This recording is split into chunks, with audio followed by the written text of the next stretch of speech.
नमस्कार दोस्तों, हमारे इस YouTube चैनल पीपीसी लर्निंग में आप सभी का स्वागत है। सी लैंग्वेज सीखने की इस सीरीज में आज का हमारा टॉपिक है फॉर लूप। इस वीडियो में हम फॉर लूप टॉपिक को कम्प्लीटली स्टडी करेंगे। सबसे पहले हम पढ़ेंगे कि फॉर लूप की ज़रूरत क्यों पड़ी, फिर हम पढ़ेंगे सिंटैक्स, फिर हम फ्लोचार्ट के माध्यम से समझेंगे कि फॉर लूप में किस तरह से काम होता है, फिर हम एक प्रोग्राम के माध्यम से फॉर लूप को कम्प्लीटली अंडरस्टैंड करेंगे कि हम फॉर लूप का यूज कैसे करते हैं प्रोग्राम में। चलिए शुरू करते हैं। फॉर लूप एक एंट्री कंट्रोल्ड लूप है। एंट्री कंट्रोल्ड लूप से क्या मतलब है कि यहाँ पे सबसे पहले कंडीशन चेक होती है। अगर कंडीशन ट्रू हो जाती है तो ही फॉर लूप की बॉडी एग्जीक्यूट होती है। अगर कंडीशन फॉल्स हो जाती है तो जो कंट्रोल है वो फॉर लूप से बाहर चला जाता है। चलिए अब हम इसके सिंटैक्स के बारे में पढ़ते हैं। फॉर लूप इसमें तीन एक्सप्रेशन यूज करते हैं। सबसे पहला होता है इनिशियलाइजेशन, फिर होती है कंडीशन चेक और फिर होता है अपडेशन। अब अपडेशन में इंक्रीमेंट हो सकता है, डिक्रीमेंट हो सकता है, और भी बहुत सी चीज़ें हैं जो हो सकती हैं। जैसे जैसे हम इसका यूज करना सीख जाएंगे हमें खुद ब खुद क्लियर हो जाएगा कि हम यहाँ पे क्या क्या यूज कर सकते हैं। चलिए जैसे हम देखते हैं, सबसे पहले इनिशियलाइजेशन। हम जैसे एक वेरिएबल ले लेते हैं, जैसे कि हम एक वेरिएबल ले लेते हैं आई और उसको इनिशियलाइज कर देते हैं 1। अब कंडीशन चेक हो सकती है, जैसे आई कंडीशन में हम चेक कर सकते हैं कि जैसे आई की वैल्यू लेस देन और इक्वल टू 10, और फिर हम अपडेशन में कर सकते हैं आई प्लस प्लस, या और भी कुछ कर सकते हैं जैसे कि आई माइनस माइनस। वो वहाँ पे क्या सिचुएशन है उसके ऊपर डिपेंड करता है। अब हम यहाँ पे ये कंडीशन ले रहे हैं कि जब तक आई की वैल्यू लेस देन और इक्वल टू 10 है तब तक हम इंक्रीमेंट करेंगे आई की वैल्यू को। हम लिख रहे हैं आई प्लस प्लस। अगर यहाँ पे ये कंडीशन ट्रू हो जाती है तो स्टेटमेंट ब्लॉक एग्जीक्यूट होगा। अगर ये कंडीशन ट्रू नहीं होती, जैसे आई की वैल्यू चली गई 11, तो क्या अब आई की वैल्यू 11 जो है वो लेस देन या इक्वल टू है 10 के? नहीं, तो यहाँ पे जाके फॉर लूप काम करना बंद कर जाएगी। अब हम पढ़ते हैं फॉर लूप के बारे में कुछ इंटरेस्टिंग बातें। ये जो फॉर लूप है इसको डेटर्मिनेट या डेफिनाइट लूप के नाम से जाना जाता है, क्योंकि यहाँ पे जो प्रोग्रामर होता है उसको पता होता है कि फॉर लूप कितनी बार एग्जीक्यूट होगी। यह जो लूप है, यह जो प्रोग्रामर लूप यूज कर रहा है, यह कितनी बार एग्जीक्यूट होगी, कितनी बार रिपीट होगी। अब हम फॉर लूप को फ्लोचार्ट के माध्यम से समझते हैं। सबसे पहले यहाँ पे जो इनिशियलाइजेशन ऑफ लूप वेरिएबल, यानी जो लूप का वेरिएबल है वो इनिशियलाइज होगा, जो हम सिंटैक्स में देख चुके हैं।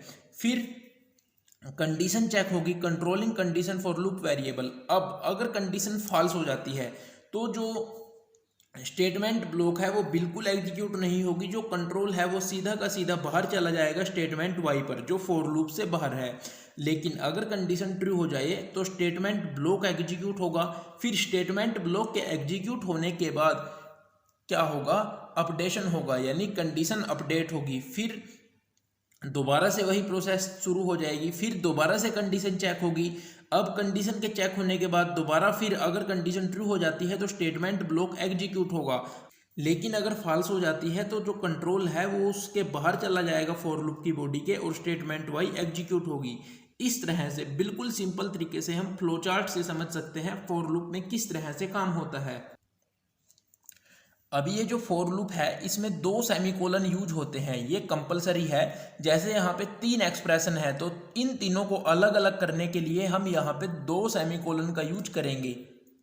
ये जो यहाँ पे हम करली ब्रेसेस यूज कर रहे हैं फॉर लूप की बॉडी में, ये कंपलसरी नहीं है। ये किस कंडीशन में कंपलसरी नहीं है? अगर स्टेटमेंट ब्लॉक में सिर्फ एक ही स्टेटमेंट हो तो इन करली ब्रेसेस को अगर हम यूज ना भी करें तो भी कोई दिक्कत नहीं है। लेकिन अगर स्टेटमेंट ब्लॉक में एक स्टेटमेंट से ज़्यादा हो तो आपको इनका यूज करना पड़ेगा, ये कंपलसरी हो जाएगा। अब हम एक प्रोग्राम स्टडी करते हैं। प्रोग्राम क्या है? Write a program which prints the first n numbers using a for loop.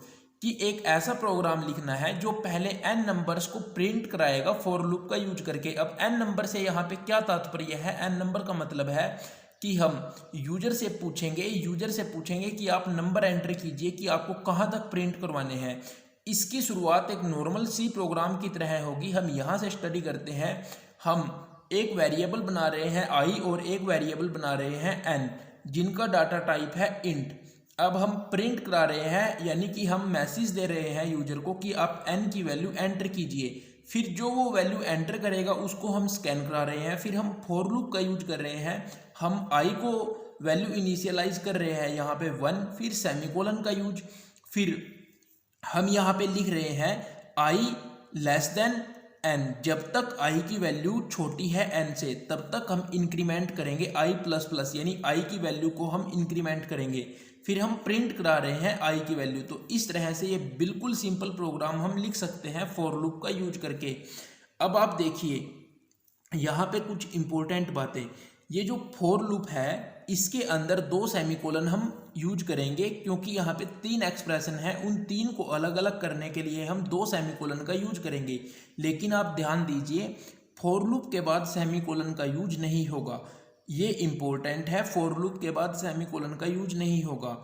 When we place a semicolon after the for statement, यदि हम फोर स्टेटमेंट के बाद भी सेमीकोलन का यूज कर लें तो क्या होगा, जो कंपाइलर है वो कोई एरर तो जनरेट नहीं करेगा, लेकिन वो उसको एक नल स्टेटमेंट की तरह ट्रीट करेगा, यानी कुछ भी प्रिंट नहीं होगा। इसलिए यहाँ पे फोर के बाद, फोर स्टेटमेंट के बाद कोई भी सेमीकोलन का यूज नहीं करेगा। अब आप इसका एक एग्जांपल देखिए, जैसे ये बिल्कुल सिंपल सा प्रोग्राम इंट आई, हमने एक वेरिएबल बनाया आई जिसका डाटा टाइप भी हम ले रहे हैं इंट। हम यहाँ पे क्या कर रहे हैं, फॉर लूप के बाहर सेमीकोलन का यूज कर रहे हैं। यहाँ पे आई की वैल्यू प्रिंट होनी थी, लेकिन यहाँ पे क्या हो रहा है, यहाँ पे हम फोर के बाद सेमीकोलन लिख रहे हैं, सेमीकोलन का यूज कर रहे हैं, तो इससे आई की कोई भी वैल्यू प्रिंट नहीं होगी, ये नल स्टेटमेंट की तरह यहाँ पे ट्रीट होगा। तो हमें ध्यान रखना है, यहाँ पे फॉर लूप के बाहर हम सेमीकोलन का यूज नहीं करेंगे। अगर हमने सेमीकोलन का यूज किया तो कोई भी स्टेटमेंट प्रिंट नहीं होगी। इस तरह से हम फॉर लूप के बारे कंप्लीटली स्टडी कर सकते हैं। अगर आपको वीडियो अच्छी लगी हो तो वीडियो को लाइक कीजिए, अपने दोस्तों के साथ शेयर कीजिए, और यदि आपने अभी तक हमारे चैनल को सब्सक्राइब नहीं किया तो प्लीज़ चैनल को सब्सक्राइब कर लीजिए। थैंक यू, मिलते हैं अगली वीडियो में।